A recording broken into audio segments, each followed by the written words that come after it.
Hello friends, I am Darshana Patel working as assistant professor at VS Patel College of Arts and Science BCA BBA course.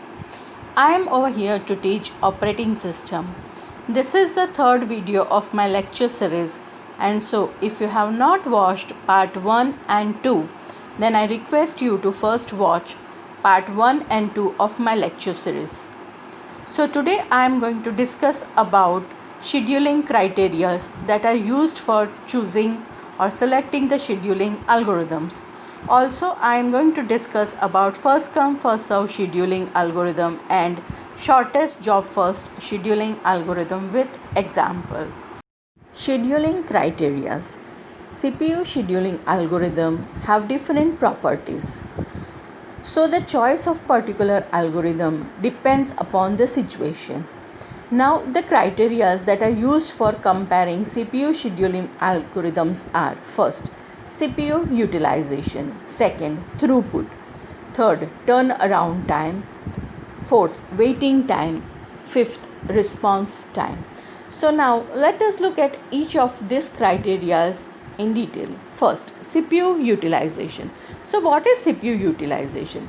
CPU utilization means to make maximum use of CPU. That means CPU must be kept busy all the time. CPU must not be idle at any given time. Second, throughput. Throughput means the number of processes that are completed per time unit. That is, how many processes have completed their execution in a given time unit. Third, turnaround time. Turnaround time means the amount of time taken to complete a process. Thus, turnaround time is the time spent by a process from the first arrival in ready queue to its completion. In short, turnaround time is exit time minus arrival time. Next, fourth, waiting time. Waiting time is the amount of time a process spent waiting in a ready queue. In short, waiting time is turnaround time minus burst time. For example, a process needs 5 seconds for execution and the process takes 12 seconds to complete. So the waiting time is 12 minus 5, that is 7 seconds. That is because a process had to wait 7 seconds for its execution. Next, response time. Response time is the time taken from the submission of a request until the first response is produced. Thus we can say that response time is the time spent when the process comes in the ready state and gets the CPU for the first time. Let's understand it with an example. Suppose a process arrives at 0 second in a ready queue, but its execution starts after 3 seconds. So the response time is 3 minus 0, that is 3 seconds. Scheduling algorithms. A process scheduler selects the process to be assigned to the CPU based on particular scheduling algorithm. These scheduling algorithms are designed to achieve maximum CPU utilization. The scheduling algorithm decides the order in which the process must be executed so that the throughput and CPU utilization is maximized while turnaround time, response time, and waiting time is minimized. We have seen all these terms in our previous slide. Now there are 6 popular process scheduling algorithms, and they are first come first serve scheduling, shortest job first scheduling, priority scheduling, round robin scheduling, multi-level queue scheduling, multi-level feedback queue scheduling. We will be seeing all these algorithms in detail in next topic. I mean in the same part but in next topic. Types of CPU scheduling. Now the scheduling algorithms can be divided into two types, that is non-preemptive and preemptive. So what is non-preemptive? Non-preemptive scheduling is a CPU scheduling technique in which once a process enters the running state, it cannot be preempted. That is, we cannot interrupt or suspend the process until its execution is completed. And after the process the the processor switches to another process. Now, preemptive scheduling. So, what is preemptive scheduling? Preemptive scheduling is a CPU scheduling technique in which a process that is in running state can be interrupted and the CPU is assigned to the newly arrived process. This process may be having higher priority than the currently executing process, or maybe the burst time of this newly arrived process is smaller than the burst time of currently executing process. Now once the execution of this newly arrived process is completed, then the suspended process resumes its execution. First come, first serve scheduling algorithm. First come, first serve scheduling is an algorithm that executes the process in the order in which they arrived. That is, the process that arrives first gets executed first, and the process that arrives at the end gets executed in the last. In other words, we can say that CPU is allocated to the process in the order of their request.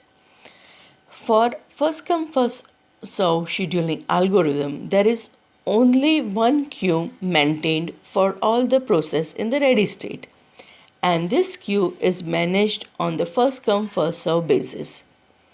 So now when a process enters the ready queue, it enters through the tail of the queue, whereas the scheduler selects the process for execution from the head of the queue. As shown in the diagram or as shown in the figure below, when a new process arrives for execution, its number is 6 and it's placed at the tail, that is at the end of the queue, that is after process number 5. Now the scheduler needs to select a process for execution. So it will select the process from the head of the queue, that is it will select process number 1. So a new process enters from the tail, whereas a process for execution is selected from the head of the queue. A real-time example for first come first serve scheduling algorithm is buying movie tickets or railway tickets on the ticket counter. The first come first serve scheduling algorithm is non-preemptive scheduling algorithm. That means once a process is given CPU for its execution, we cannot preempt, we cannot suspend that process. Only after its execution gets over, the CPU can be allocated to another process. Advantages of first come first serve scheduling algorithm. First, simple and easy to implement.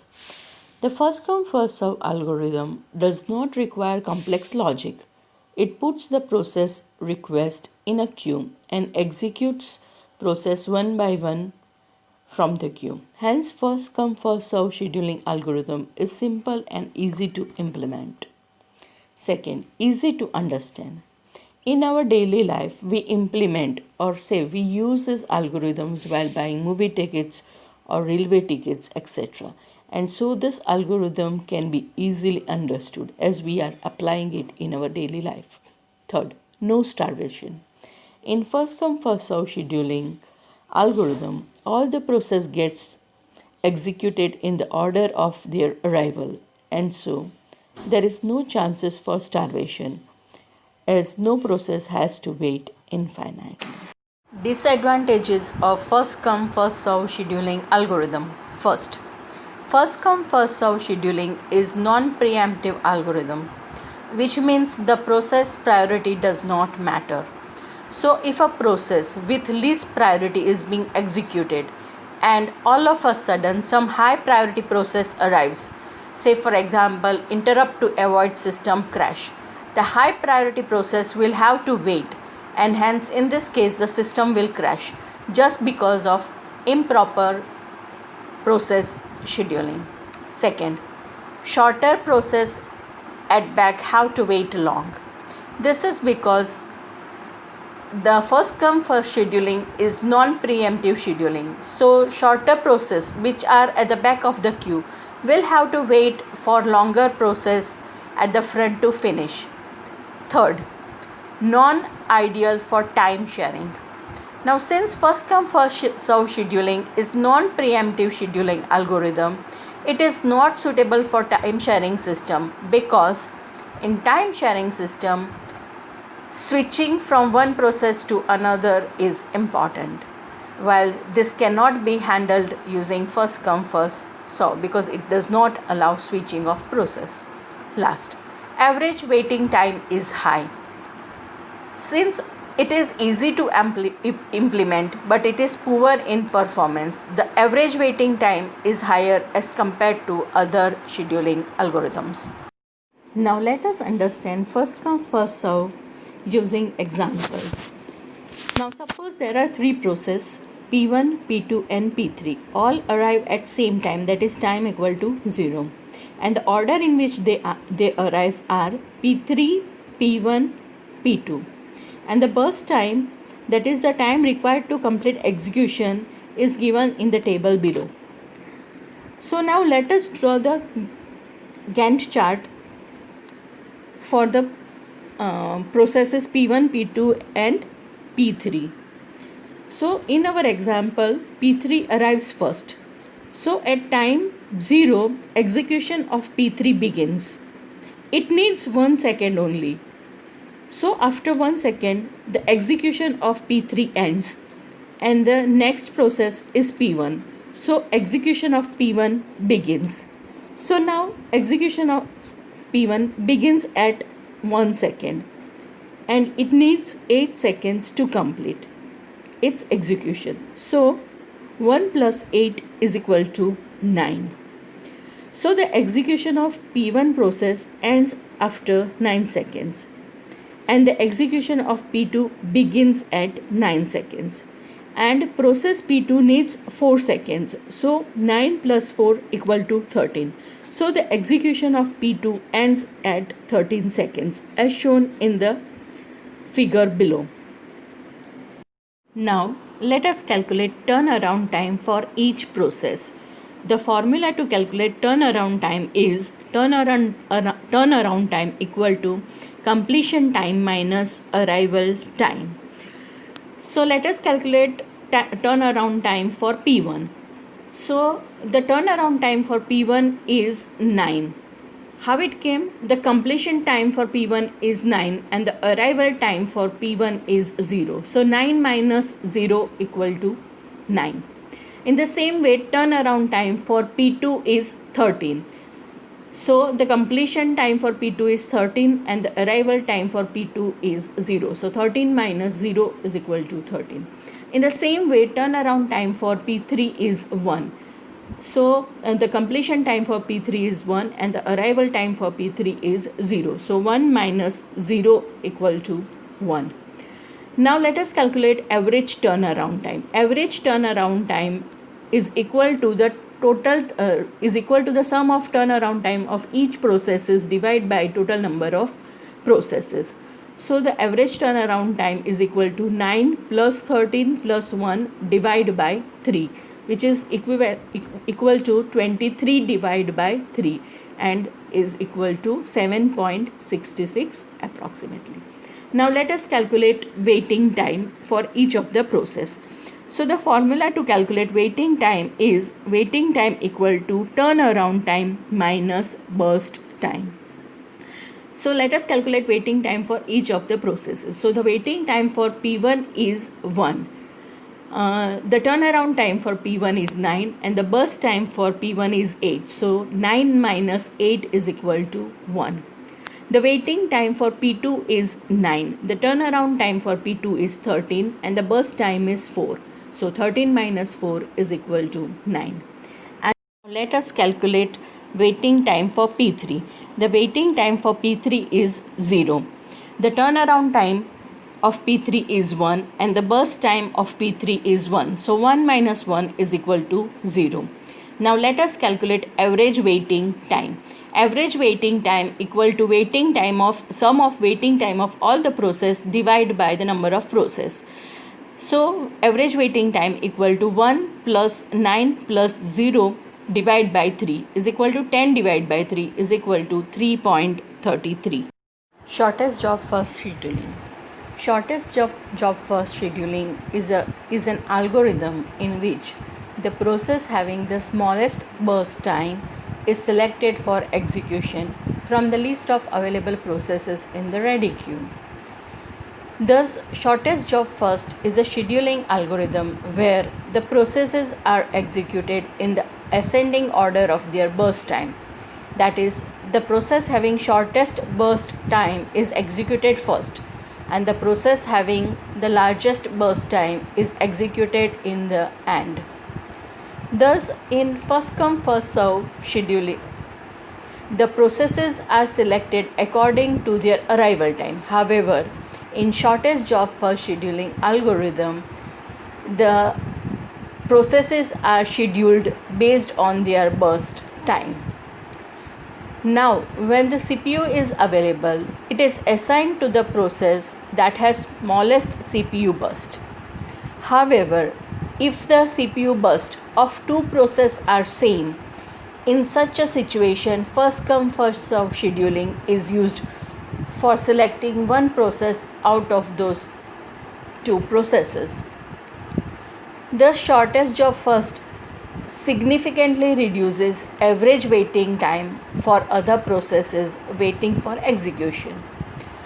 Shortest job first can be divided into two types: preemptive scheduling algorithm and non-preemptive scheduling algorithm. Non-preemptive shortest job first. Non-preemptive shortest job first is also known as shortest job next, SJN. In non-preemptive shortest job first scheduling, when a shorter job arrives, the currently executing process is not preempted or is not removed from the execution. Its execution continues, and the newly arrived short job has to wait until the currently executing process completes its execution. Once the execution is completed, then the shortest job is given chance for its execution. Next, preemptive shortest job first. It is also known as shortest remaining time first. In preemptive shortest job first scheduling, when a shorter job arrives, the currently executing process is preempted or removed from execution, and the shorter job is given chance to execute first. Let us look at the advantages and disadvantages of shortest job first. First, the shortest job first reduces the average waiting time as compared to first come first serve algorithm. This is because moving a shorter process before a longer process decreases the waiting time of shorter processes and increases the waiting time of longer processes. However, when the average waiting time is calculated, then there is an overall decrease in average waiting time. And so we can say that shortest job first reduces the average waiting time of the processes. Second, shortest job first is appropriate for the jobs running in batch because their burst time are known in advance. Now let us look at the disadvantages of shortest job first. First, job's completion time must be known earlier, but it is very difficult to predict that how much time a process will need. Second, the longer process will have more waiting time. This is because the shorter job have priority over longer process. Third, longer process may suffer from starvation.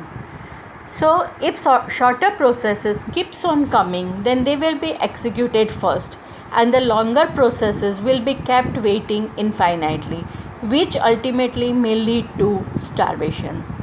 And the last one, it is hard to know the length of upcoming CPU request.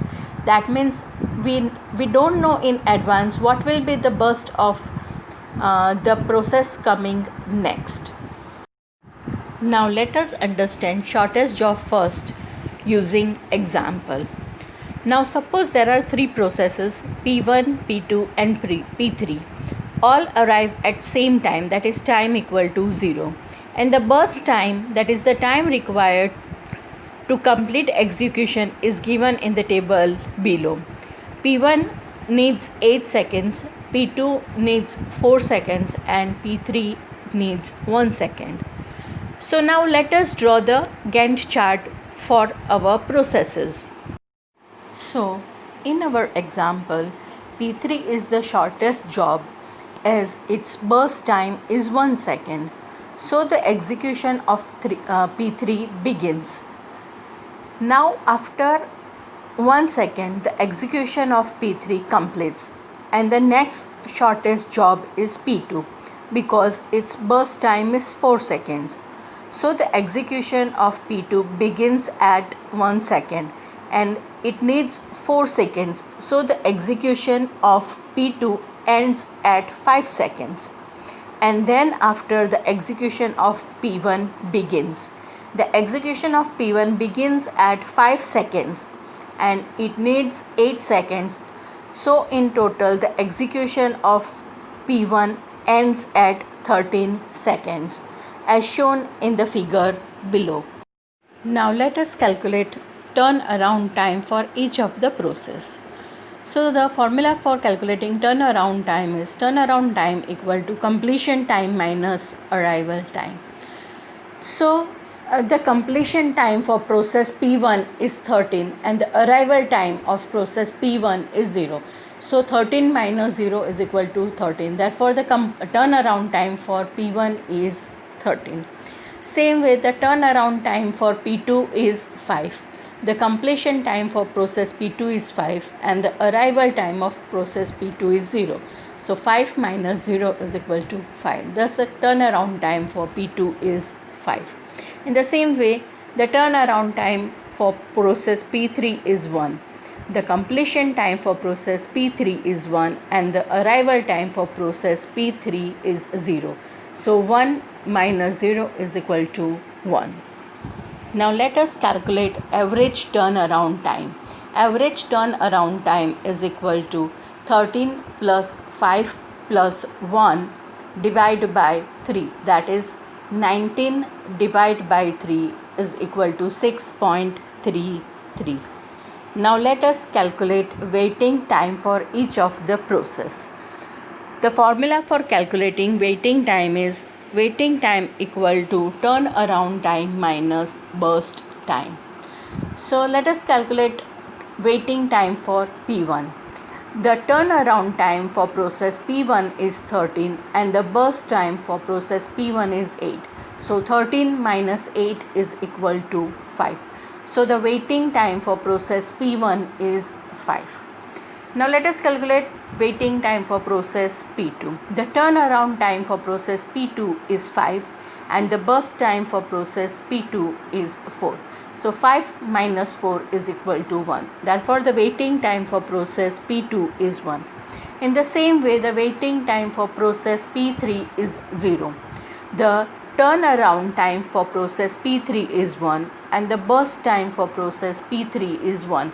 So 1 minus 1 is equal to 0. Therefore the waiting time for process P3 is 0. Now let us calculate average waiting time. So average waiting time is equal to 5 plus 1 plus 0 divided by 3, that is equal to 6 divided by 3, that is 2 seconds. So the average waiting time for the process is 2 seconds.